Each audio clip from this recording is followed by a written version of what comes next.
Turning it off. I'm turning it off. I can't deal with this. There you go. Sharp. I found the mute button if I need to do a big cough. That's good. I know. Okay, there is a mute button, yes. Hello, hello, hello, hello. As always, we always start this really professionally with me turning my phone off. Hope everybody is well. It's good to see you all. I can't remember the last one. I think the last one was with Ryan. That was the beginning of January. So I hope everybody's 2023 started really nicely. And it's been positive and people are crushing their goals and maybe reassess their New Year's resolutions, which maybe might have been a bit too big. We got a really interesting conversation coming up. Please do say hello through, so we know we're not talking to ourselves. It's obviously really important for us because otherwise it's just a bit weird. We get recorded, so it doesn't matter too much. If you have any questions or if you have any kind of pointers which you've maybe experienced within this, because I feel like disengaged, buy-in from senior leaders, all that kind of stuff is going to be quite rife at the moment, and potentially people's experiences are going to be really impactful for us to talk about as well. So please do engage with us, say hello, add bits and information where you feel appropriate. I will try and read them out, although I can't multitask very well. So reading and then listening to Amy is always a struggle. So bear with me. I will ask the questions or bring the notes up when I need to. But let's get this going. I've mumbled along for a minute already, or nearly 2 minutes. Oh, I'm getting good at this, aren't I? Amy's going to have a cough quickly. Look at that. Feeling better, Amy? Is that all right? Yeah. the nervous mumble. It's so awkward. So, welcome to our Wellbeing Chat Dealing with Disengaged Senior Leaders with Amy Polly. Obviously, my name is Richard Turner. I am the founder of Employees Health. We are an education company. We help businesses educate their staff in how to live healthier, happier lifestyles. We also support wellbeing strategies by in many different ways, but mainly through the 4 different pillars. If you want to know more, give me a shout. We'll talk afterwards. Where's my finger? There it is. There. It's back to front. It's like a mirror. But that's enough of me talking about employees' health. The more important person is Amy. Amy, say hello. Hello. Hello. Can you hear me? Yes, I can. Can you introduce yourself for me, please, Amy? I can indeed. Hello, everybody. I'm so happy to be here. Thank you, Richard, for having me. I am Amy Polly, obviously, founder of the Mental Health Rebellion, and I am a mindfulness teacher, or as I like to say, mindfulness rebel, a mental health speaker and campaigner. And I absolutely love mindfulness. It is my passion. And I think over the years, I found it for myself, but I am starting to learn more and more how amazing it is in terms of employee well-being and helping organisations, and yeah, that's the drum that I bang all the time. So that's me. And got a wicked name as well. That's a quite cool name. I always feel like I was pretty lucky with Employees Health, but then Mindfulness Rebellion is pretty cool as well. Yeah, glad to be rebels. Look, now saying hello to you as well. Don't I know. I've just seen it pop up. Where's my hello? It's just, I feel like you've got a fan club. I'm really sorry. Me and Nell just we hit it off. She's in Australia, but we just became friends. So. 12 o'clock in Australia. That's pretty late to be working. Anyway, so let's dive into the interesting stuff. Amy, I know obviously you own Mental Health Rebellion. Actually, let's just dive into that a little bit more. What are you doing with the Mindfulness Rebellion? What does the mental health piece or the mindfulness piece look like for you, and how are you trying to help? So it's changed a bit over the past 18 months, couple of years. I mean, I want to do all the things for all the people, which is always a bit of a struggle. I can't help it. But we're getting there with making it a bit more succinct. But basically, mindfulness helped me so much in my life and my family's life. I started to introduce it when I was at my last role, and whilst also having the role of strategic lead for mental health and wellbeing there, all of a sudden these two worlds started to come together. So my personal experience of mindfulness and how amazing that was, and then learning more and more about mental health and well-being and how that affects the workplace, and talking to more people about both. And so I guess gradually things just started to come together.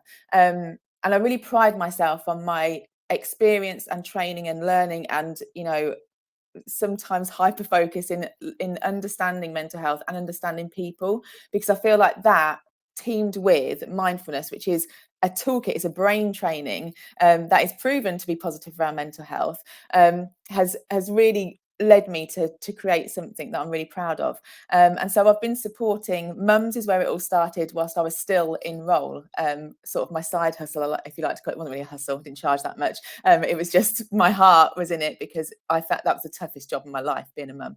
And so I started teaching mindfulness to mums, and it's really just progressed from there. And I guess being in the wellbeing space in an organisation, I started to see how this could help with that. And then being in lots of networks with other entrepreneurs and founders, I started to realise how it would help those individuals as well. So I guess at the moment I'm trying to bring everything together, and I feel like organizations need mindfulness programs, because I think that they are proactive, preventative tools, and that's an investment in your people, and that's good for the employer and the employee. And I really want to do more work with founders. Back in middle of last year, I created like the UK's first mental health and wellbeing mastermind. We have business masterminds, but I wanted to focus on the wellbeing bit, and that's what I did, and the feedback was amazing. I just couldn't decide whether to carry on with it because the groups were small and I needed to reach more people. So I'm in a bit of a change phase at the minute, because I want to bring that to more people. But it was amazing to see, we'd focused on mental health and wellbeing first, business second, and to see the changes in people and the wins that they had, it just solidified everything that I have been trying to do. And a lot of our focus was on mindfulness and interacting in that way, and talking about those things. So so supporting people like that. And now it's where I am now. So I talk about mental health, my own journey, in organizations. Mindfulness sits at the core of everything that I do. And then having my ADHD diagnosis at the end of 2021, I realized that there's, people that need help through mindfulness for ADHD as well. So yeah, that's a not very short version of what I'm doing, I'm afraid. I didn't ask for a short one. It was good. It was a good one, mate. Yeah, and I think what you kind of said at the beginning is it's a tool for everybody to use, and it's actually finding that tool, that way of mindfulness. And you can correct me if I'm wrong, but finding the mindfulness that works for you, and so being able to showcase that for different people. And once you've got that and understand how to utilize it, it's like all well-being habits, right? If that works for you and you know how to utilize it to best improve your focus, mindset, mental health, wherever it is, it's going to be powerful for a business, an individual, and the progression of whatever they're trying to achieve. Yeah, and like you say, the same with any sort of mental health and wellbeing initiative, it has to be done in the right way, it has to be done with the right intentions. And I think, for me, over these past few years, I mean, I've been practicing myself for 10 years, but supporting people for the past 3 years or so. I've had the honour and the privilege of teaching lots of different people. And so I guess that has solidified in me making it inclusive and accessible. It's not one size fits all, but I guess that's why I love mindfulness, because you can practice it in different ways. It really is for everybody. And that's why I love it so much. So yeah. Wicked. So that's the mindfulness bit done. We'll obviously dive into it a little bit more, probably throughout. But let's get into kind of your past. This is the interesting part, because this is where the senior leaders and board meeting stuff would have happened, and this is where we're trying to obviously educate people in how to do this a bit better. So tell me about pre mindfulness rebellion. Talk to me about your journey and what you were and what you did.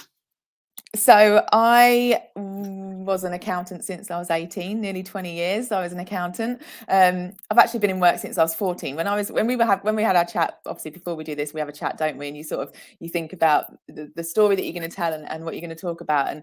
And I was really thinking about my breadth of experience and my life in work, I suppose, to talk about these things. And I started working when I was 14. So I've experienced having a manager since I was 14. And that was potting plants. And then I worked in a shoe shop and then a department store. And then I became an accountant. And so I started off in practice. Got all my qualifications there. Then I moved into industry, so in the private sector for a company, and then I moved from there to the public sector in the fire service. So I've had all three experiences as an accountant as well.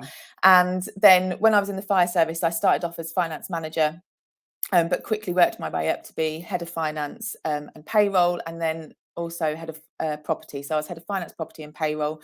So sitting on the leadership team, looking after those departments. People have always been my thing. Spreadsheets were not my thing, but I just happened to be able to do them. And people were almost, even from when I was a junior and I started learning, and then I had juniors, and I just love teaching people. I love looking after people and helping people. And so I think that in the fire service, that was seen in me, and I helped with some of the employee engagement work. That was one of the first pieces of work that I did outside of my finance role.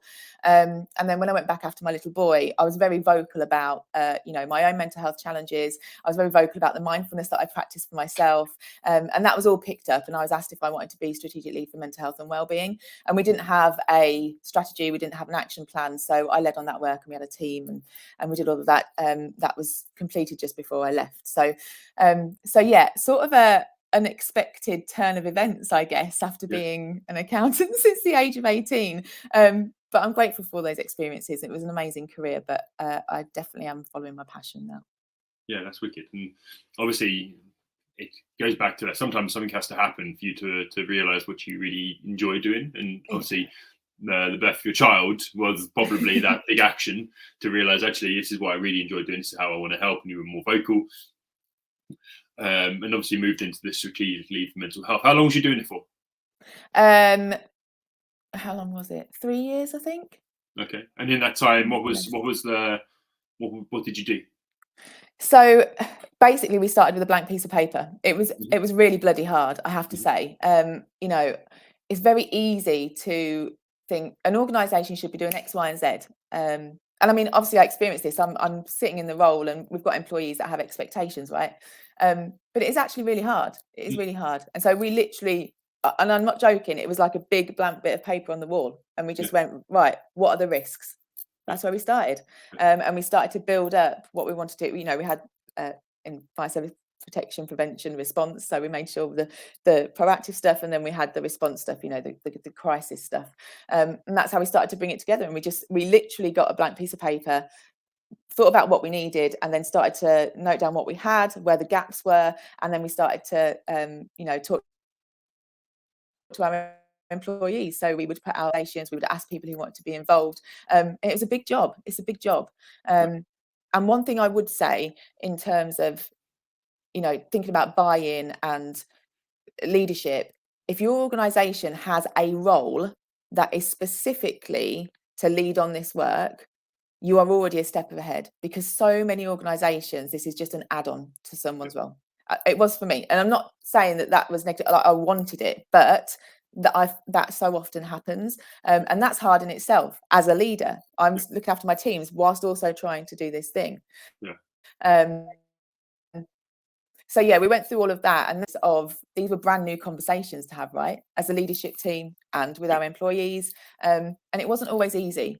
And I guess one of the big things that I wanted to say in this conversation is that most people aren't bad people, but you very much get into a goldfish bowl. And that's sort of what I found. It's like, this is the way we've always done things. And, we're going to do this new thing. So have we ticked the box? Is it done yet? Yeah. I also think, 3 years you started it, and you've been doing mental health rebellion for 2. So you were looking at wellbeing strategies 5 years ago?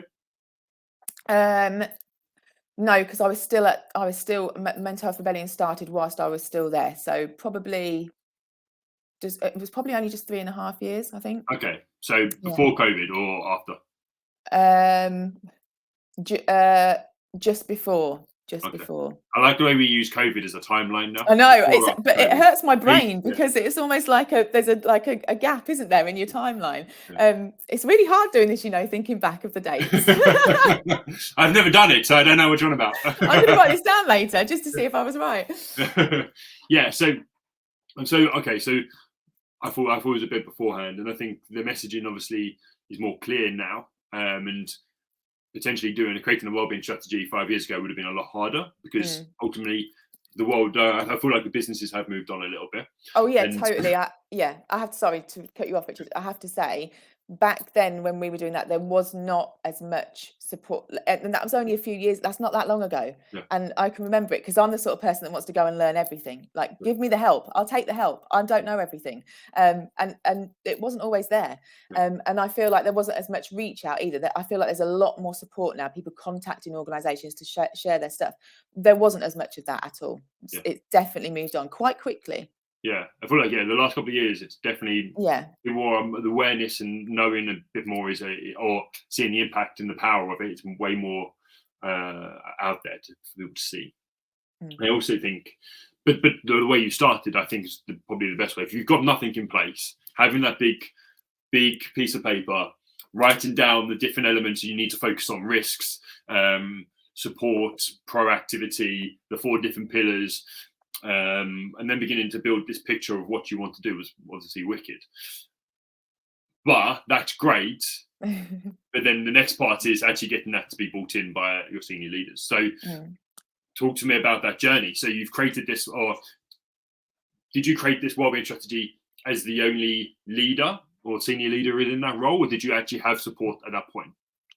So the way that we were made up, I had the support of our chief executive officer, basically. Like, he was totally on board. He was sort of my line. That's who I reported to. So he had said it. He was the one who asked me the question. However, just having one person's buy-in isn't enough, because when you're in the C-suite and you're saying yes, you're still not the person who is communicating this to your teams. And so that middle level of leadership is really important. So yes, we've been given the go ahead. It still doesn't mean that you're going to get the investment that you want when you start to write out all the things that you want to do. But I guess what was a little bit more difficult was then my peers buying into some of this stuff and seeing the importance of it and communicating it to their teams. I think that was one of the difficulties, because you've got to think about a leadership team. Everybody's so different, aren't they? And you have to really think about what motivates people. Some people are going to go with their head, and some people are going to go with their heart. Some people are going to have been, like I experienced, in that organization for a really long time. And so they have already got their own opinions, fears, ways of doing things. And this was a change. And often it is, to start to talk about these things and invest in these things, especially if you haven't before. Does that make sense? Yeah. And so you need that breadth of buy-in. It's no good just having one person. So I had that push from above, but I needed it from within. Yeah. So how did you go around getting there?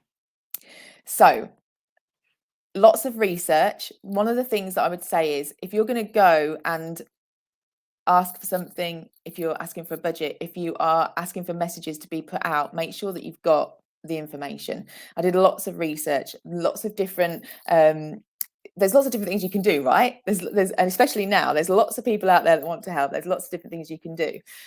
One of the first things I did, obviously, once we started to get the strategy down and started to have a look at the things we want to do, and we started to see the gaps, I went and investigated mental health first aiders and going on that course and finding out more about it and seeing what different options there were and other things that we could do. And we felt like that was too reactive. We needed more stuff that was more proactive. I'm not putting down mental health first aiders, but in the position that I was in and thinking about a strategy, we wanted that proactive stuff. That's where our gap was. And a lot of, that makes a difference, going forward, and changing the culture. So what we did, we invested in mental health awareness for everybody. And then we decided that was going to be part of induction. So everybody would have some sort of mental health awareness training. And I got all the research, I got all the figures, I got all the facts, and I took that. And so that was quite an easy sell, actually. We got that investment and we did that. What was harder was that felt then like a lot of the team ticked a box and went, we've done something, we've got this bit of paper that says we've got a strategy, there's some actions on it, have you put the document on the intranet, you know, sort of like, well done, we're going to roll this thing out. And that to me was one of the more difficult parts, was getting other people on board to then share the importance of this message and this proactive work. And you know, they had to do the mental health awareness training as well as leaders, and so what I just said about that, getting to know your teams and getting to know your people, that's what I did. I had to basically change the way that I positioned things to whoever I was delivering that to. Someone who'd been in the organisation longer, you know, might see it differently. Someone who just wasn't interested or thought mental health was like rubbish, or, you know, and then somebody else who was totally up for it. I didn't really have to say much. So it really is about understanding your people, your team, and the different needs in terms of communication. And that's not easy, is it? Like, I know everybody wants me to just give an answer that's like, oh, wicked, I'll go and do that. But every organisation is different. Everybody's different. And, you know, you will have to find what works for you. But at the end of the day, it comes down to humans, doesn't it? We're all humans. And communication is such a big part of buy-in and understanding. Yeah. I think, yeah, you're always going to come up against these roadblocks. Before we kind of move on to the next questions, I just want to say thanks, Mario, for commenting. Poor company culture will always lead to disengaged leaders. And so the culture, and that's where I think when we look at creating a wellbeing strategy, the cultural piece, the internal piece is the interesting piece. And once you've got that and improved on that, then buy-in's a lot easier. Yeah. And one thing I would say, sorry, Richard, is just thinking about leaders and your culture and the importance of trust. One of the big things that, and this is even from the employee engagement work that we did even before I moved into more of the mental health and wellbeing, you know, that trust piece was always really important. And I think one of the big things for me is around our leaders, our middle managers, starting to work on their own self-awareness and being able to have the conversations themselves. Sometimes, you know, and I've worked in 3 different sectors, managers would feel like they have to act a certain way. And I know that things are changing, but you know, we can't have those conversations, or we can't show a weakness or whatever it is. But actually, that's where trust is built. You have to lead by example. And so that's what I really try to, you know, suggest that people did and encourage that people did, was that we had those conversations as leaders, and we talked about our own mental health, and we worked on our self-awareness. And I started to practice a little bit of mindfulness because I thought that was really important, and I used to bring that in, and I did a few sessions with our middle managers, because mindfulness helps with self-awareness, and that self-awareness is really key, the impact that you're having on people, and you know, the ability to be able to cultivate trust. So I just wanted to nod to that, you know, thinking about culture and trust, especially around mental health and wellbeing. We have to learn to be a bit more open. Like, there's nothing to be afraid of, but I understand that could be really difficult for some people. Yeah, I think that's the challenge, right? Is we're quite open-minded, right? Doing what we do, we're open-minded, and we see the benefits to this. Disengaged senior leaders normally come from a place where the most common theme I hear is people need to look after their own well-being. Why are we supporting? This is their own issue. I've dealt with this. This is something I've done. Like, where's their resilience? So did you have any of that kind of backlash? Yeah, and I've heard that, you know, in all of my organisations, that whole thing of, you know, just sort of get on with it. I don't, you know, like, why am I dealing with somebody else's troubles yeah, and challenges? but that's say that again, Richard. It's the same kind of thing, right? It's that why am I dealing with somebody else's challenges? Why are they not looking after themselves? Why are they not overcoming this? This is just what work is, right? You have to resilience. Yeah. And like, you know, what more can we do? But I think that then comes back to having that self-awareness, and not just of self, but as a team, to be able to go, look, I mean, the statistics are there as well now, by the way. There's enough reports out there for that to be like nipped in the bud, because, you know, as an organisation, you need to create trusted spaces. But yeah, so coming back to that, that self-awareness and starting to help to open people's minds to the fact that it's a shared responsibility. And don't get me wrong, when we were going through that process and we were talking about the strategy and our actions and we would put stuff out there, I always made sure that I mentioned personal responsibility. Like, you can't get away from that. It's not just the individual's job. It's not just the organization's job. This is shared responsibility. If you're in a place of work, there should be certain things that are in place. The organization absolutely has a duty of care, but you also have a duty of care of yourself as an individual. So I think it's about having those conversations, and you're always going to get those people, and you just have to encourage conversation. You have to share these points of view. You have to point out the statistics. You have to point out, the positives. If they want to see, how it can affect productivity, that helps them get into the conversation, whatever it is. But at the end of the day, it's a shared responsibility. An organization cannot provide everything you need to look after your own mental health, but you are not the only one responsible for looking after your mental health. It's a shared responsibility. Have I said that enough times? Because I feel like I'm saying it 5 times to make sure that I really want to make that point. Shared responsibility.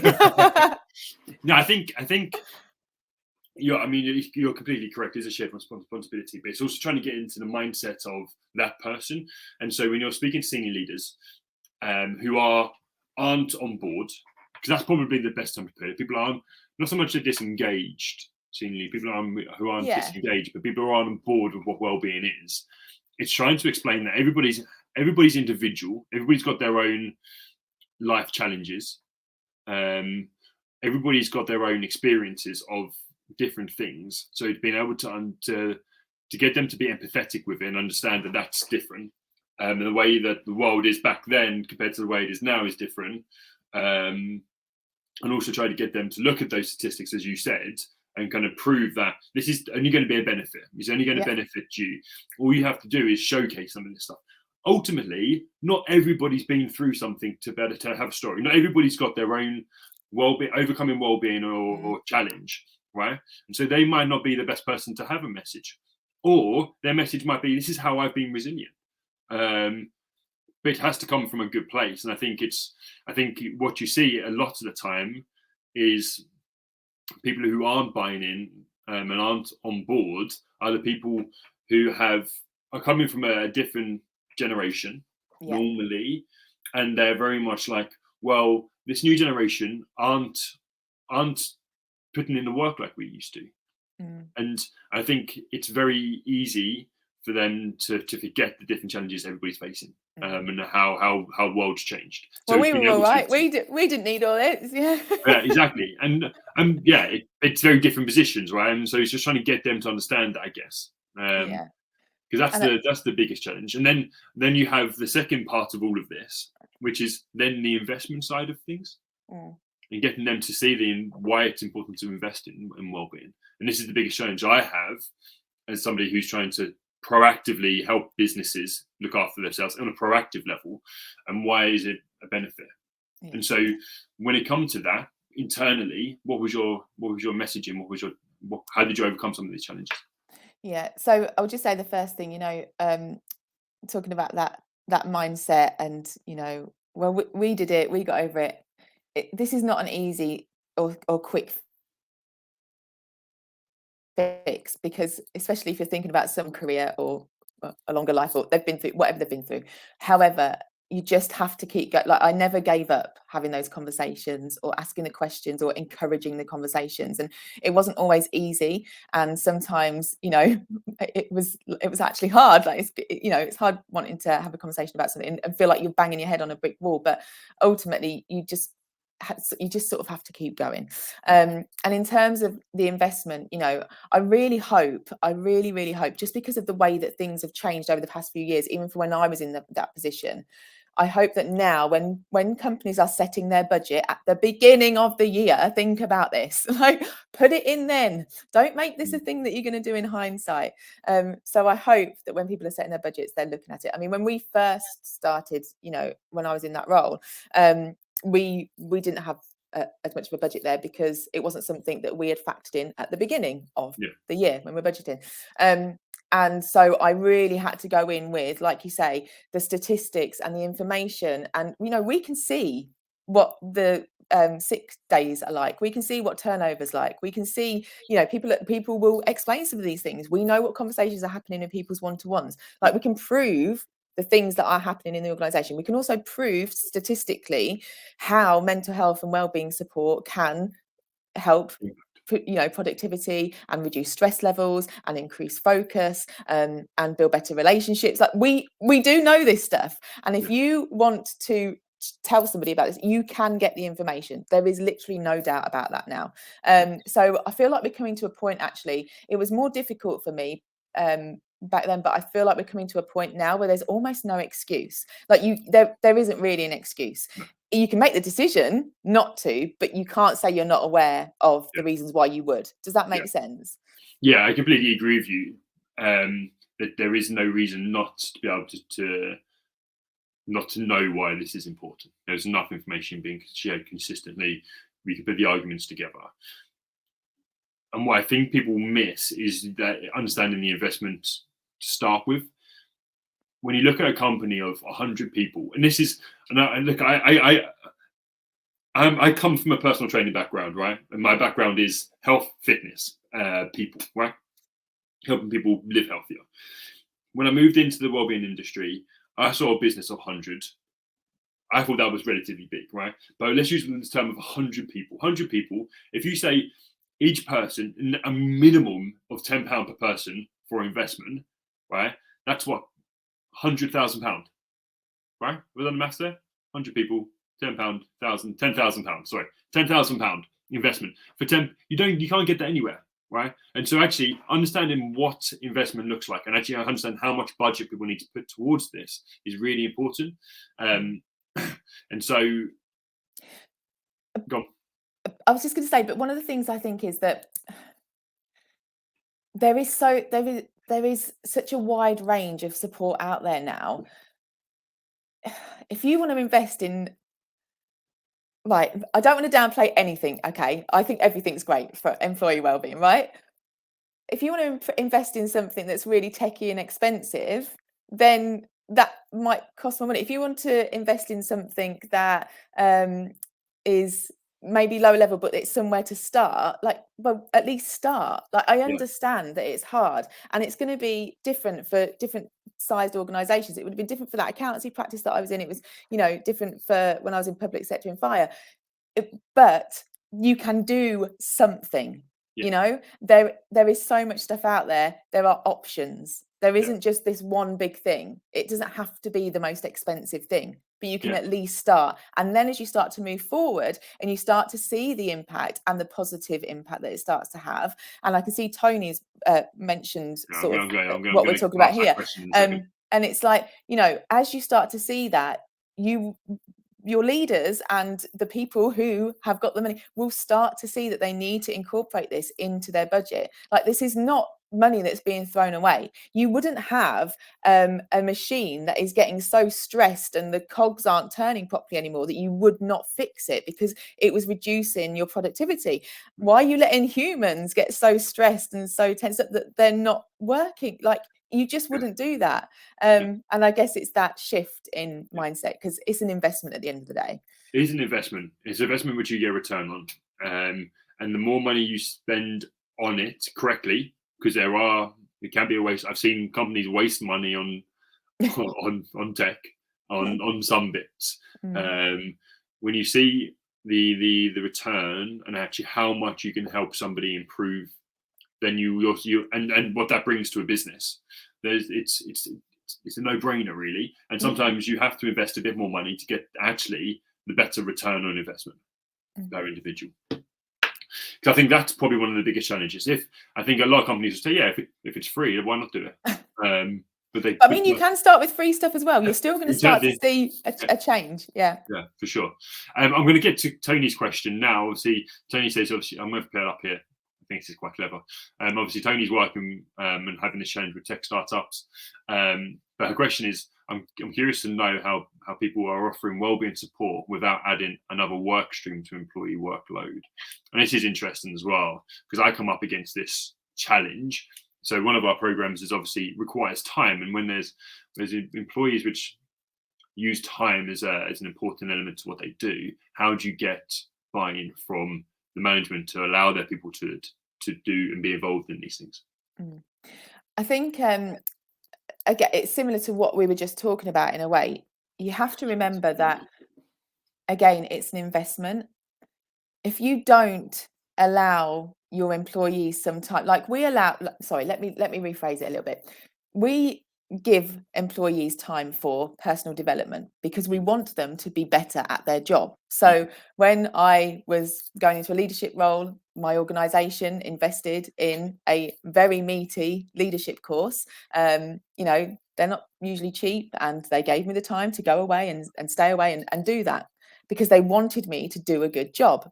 Yes. Why aren't we framing it like that? Like, Yeah. we invest in loads of personal development, we invest in loads of courses. Just because it now says, you know, I'm an accountant and I can do this thing, you know, here's a certificate to say you can do this thing, that's okay. But because it's something that I guess feels less tangible, that's not so easily bought in. But it's literally the same thing. You are improving your employees, and I know that it's hard. Like, I've been there. I was literally doing more than one job, and I had people to look after, and I still had my job to do.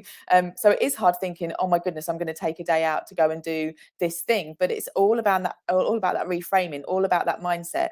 I didn't think that when I was going on my leadership course. I would not think that if I was going on mental health awareness training, or if I was going on a mindfulness course, or whatever it was. It's all a benefit to me personally and to the organization. And I think that's a really good way of explaining it as well, right? Actually showcasing the comparison between learning the development side of things and actually learning the bits you need to for your role to be better at it. And if they're the consistent CIPD or the learning pieces, compared to the impact of what somebody having wellbeing coaching or doing some mindfulness or learning those tools to have as a skill that they can put into their business and make them work better, or put into themselves to make them work better. Yeah, 100%. I feel like we covered quite a lot. About 10 minutes. Is there anything we like? So I'm trying to consistently look back at the title of dealing with disengaged senior leaders, and trying to kind of come back to the board meetings or the senior leaders which didn't buy in or aren't buying in, what that rhetoric needs to be. Yeah, I think sometimes one of the things that I had in my head when we were talking about this is coming back to the basics. If it's really that difficult, if you're really coming up against a brick wall, start small. Because that's easier for people to digest. That's easier for people to get on board. It's easier for someone who is disengaged, and I've been there, but not even just within mental health and wellbeing, but if someone is not interested and you give them an option that's an easy option, for example, it might be something that is completely free, or it might be low level, or it might be something that literally gives them no headache whatsoever. Do that first. Do you see what I mean? So they can just sit there and go, yeah, go on then, you know. Get started, just something. And you know, we forget about the basics. The basics are really important when we're thinking about you know, mental health and well-being. Communication and talking and all that stuff's free, you know. Being able to conversation, and the more that people start to do that, the easier it becomes. But I think that's one of my big things, is to start small. Get an easy yes, because that gets the ball rolling. And it might even be, I'm just thinking back to Mario's kind of culture piece. And when we look at culture, and when we look at how teams perform best, it's well-being isn't just the healthy habits we create, it's actually how teams perform. And as a leader or as a manager, to get your team to perform the best, you need to have a good team element to it, right? And so if you're looking at leadership, it's actually making sure you're having these regular meetings, setting their kind of really reachable goals, keeping them accountable. And that all falls into that as well, because that's all free. And so actually that understanding the real basics, and I go back to my my post. Did you see my post on Monday? Keep it simple, stupid. Yeah, because I wanted to comment, keep it simple, sweetheart, is what I say. No, I prefer the real term. And that actually, when you've got the elements of what that looks like, and how that can impact, that ultimately will have potentially a bigger impact in regards to the business as a whole than doing other bits and pieces. And what I would say, Richard, is EAP, for example, EAP having a team, and then the team which is performing best is going to work way better than having a reactive EAP. Yeah, absolutely. And I literally could not agree more. I could not agree more. You know, if you're thinking about, oh God, I want to say two things. Number one, if you think about investment and you've got a limited budget, like go for the proactive stuff, go for the stuff that is going to last longer, go for the stuff that is actually going to be left with you, the stuff that you can use again and again, the stuff that's going to impact people's mindsets, impact you know, people's understanding, impact people's communication. Yes, I do mean mindfulness, but and also what Richard does. But go for the proactive stuff. You know, don't just spend your budget on something reactive. That's not you're not changing anything from the beginning. And then the other thing that I was going to say is that even if you are sat there, you're thinking about that board and you're saying that you've got people that aren't buying in, and they're not buying into this thing that you want to do, this thing you want to introduce, whatever it is, that does not stop you from having good leaders, good managers, and good conversations. That does not stop, that one person not buying in does not stop you from all understanding your impact. It does not stop you from doing your part and getting other people to come along and do their part. And it does not stop you from starting that with your team. I can do, even if I didn't get that buy-in, I can start doing things for myself with my team.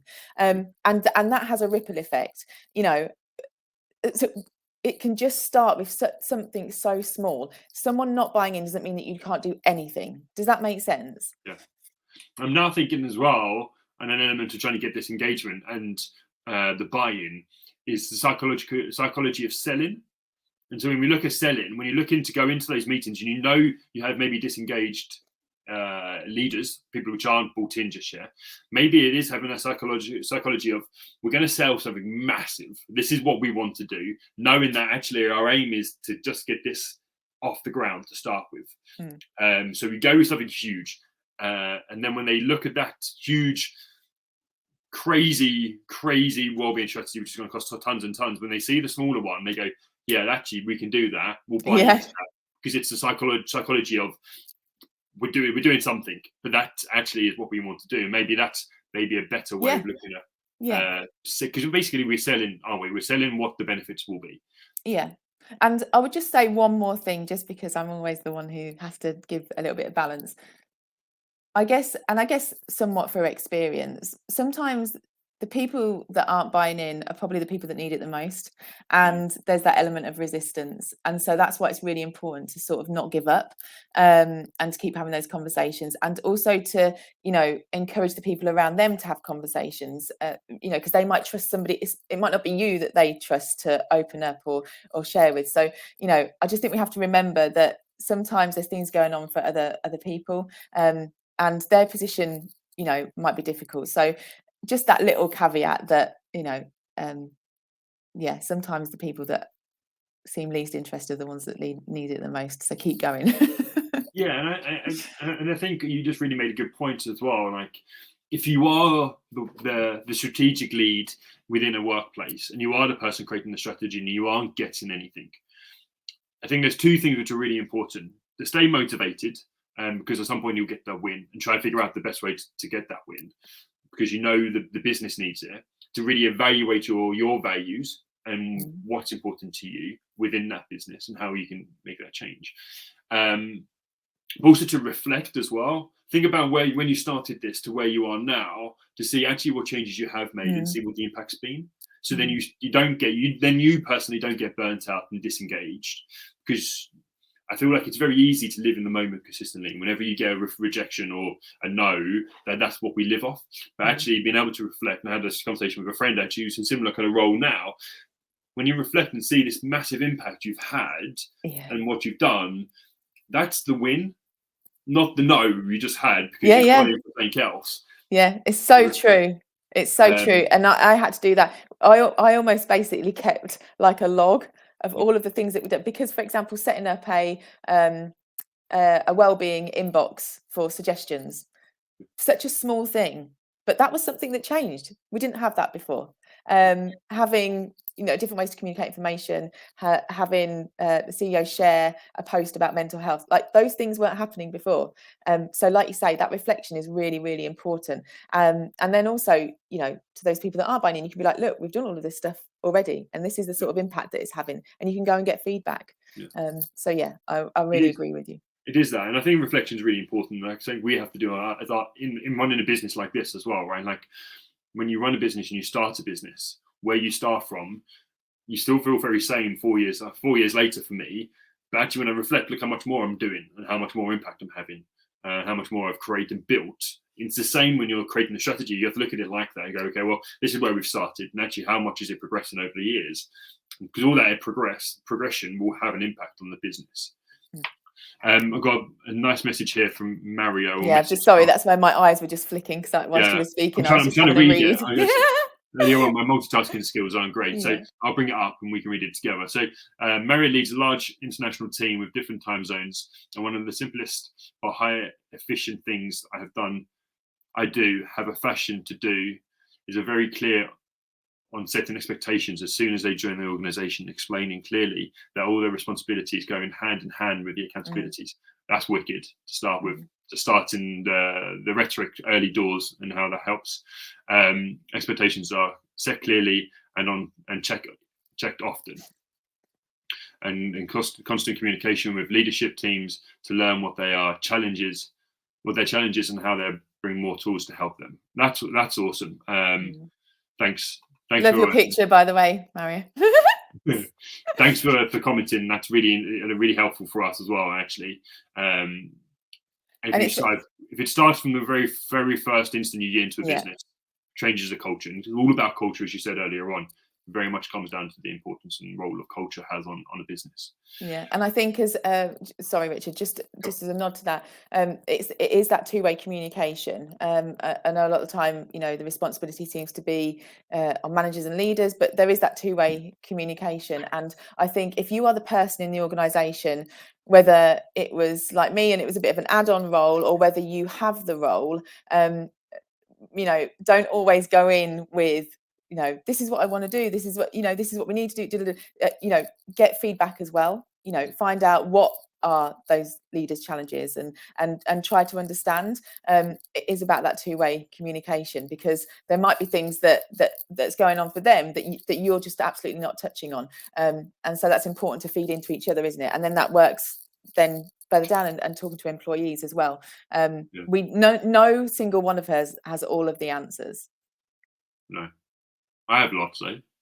Yeah, I have loads, but not all of them. I feel like it's very easy. We could carry on this conversation for a while about this kind of stuff, right? And I think there's then the different elements of what you just said there. Like somebody like you who had their own role and then added the strategic lead into that role. Then you have wellbeing managers, people who have been brought in to look at this stuff, and I think they've got a completely different task in hand, and I think that's two very different conversations, because I'm not sure people know what this second role looks like, this wellbeing manager looks like, because they expect everything from them, where actually these people probably have greater policies, greater creating strategies and stuff, but then there's the element of the proactivity stuff which they might miss, and so I feel sorry for those people because they have different expectations and then also have to fight this fight we're talking about. Yeah, I think organisations are still finding their feet with those roles, because something that I've noticed is a bit of a side note, by the way. Something that I've noticed, just because I'm nosy and I like looking at these things, you see a role advertised and you have a look, asking for very specific qualifications around occupational health, psychology, therapy. Well, this is just my humble opinion of having been in that position. That's a job in itself. The person in organisation is almost like the channel for making sure everything is happening, and it should be that more proactive stuff. Like that should not be a therapy. You don't want people to get to the point of crisis. So it's just an interesting point to note that organizations need to really think about what roles they're creating, and I think that we're just all still learning a little bit, but we have to be very careful not to just go, well, we've got this person now that can help you. I mean, bloody hell, that'd be a lot for a person, wouldn't it? Anyway, so just a little bit of a side note there, but I think organizations are still learning. 100%. We're going to finish this, just because I feel like if we don't finish it, we'll be here 2 hours later. I always like to finish on the same question. what I want your top 3 bits of advice or take home from this conversation that somebody can, who is challenging or struggling with disengaged senior leaders, people which aren't buying in. What are your top 3 bits of advice for that? Okay, out of everything that we've said today, start with the basics. Get back to basics. That is going to be hopefully a bit easier. Start with the basics. Start with the small wins. Get those. Once you start getting yeses, hopefully you'll get some more. The other thing I would say is we haven't really touched on this, but I think you have to really make sure that you're looking after yourself. And we haven't said that. And I know that's not like a tip to get someone to buy in, but it can be really difficult in that situation. And we have to, like I said, we have to sort of lead by example. And so I would say, make sure you're looking after yourself and just, do your research, practice what you preach, find out what that person needs to get them over the line, basically. That's 2 separate points, isn't it? And they're both not from today. No, that was from today. Getting people overnight. That was around understanding your audience, because everybody's different. That's my third point. Everybody's different. So I think it's around understanding those individuals. And you sort of have to pick them off one by one, don't you? Especially if you're thinking about a whole team, or if there's just that one person. Just understanding what makes them tick. What is it, their head or their heart? Is it going to be better for you to go in there with the softer side of things, or is it going to be better to go in there with some statistics? Just think about your audience and what you can take to them. Yeah, and invest in mindfulness. I think the last one is really, really powerful. But basics is going to be your first win, right? Get into and change, get something going. If you don't get nothing going, you got no wellbeing strategy. And there are going to be things that you can change, because a lot of people miss out on, a lot of organizations miss out on the basics. They're quick wins that you could change. Yeah, for sure. And then I've written down a couple of bits just beforehand, which I think really kind of resonate with your last point. Your senior leader team are going to be made up of very different people. And you're going to have either the emotional tack or the logical tack. And you're probably going to need elements of both. What are the pain points? How would we fix that? And then what's the investment for the business and why that's important? And I think that's where everybody's different to it. And so, I think great points, great conversation. I really enjoyed it. Thank you for sharing all your info about challenges we've done. I feel like we've covered it slightly. I think it's probably carry on talking for a while. But thank you for joining me, Amy. Thank you so much for having me. It's been lovely to chat about it. Yeah, I hope it helps. Yeah, it has definitely helped. I think obviously we've got lots of great comments. Thank you, Nell, Mario, Nikki, Tony. Thank you for jumping in and adding your bits, because it's been really helpful for us to kind of talk about and see different opinions and conversations as well. The next Wellbeing Chat has just been booked in, actually, just before here, for Thursday the 6th, so 2 weeks' time, to talk about wellbeing strategies within a B Corp organisation, looking at policies and some of the different bits they're doing, with an internal HR director or operations director. So I'm looking forward to that conversation. Then it will be with Hayley Farrell 2 weeks later again, a couple of coming up, talking about wellbeing for large organizations. So please come and join us.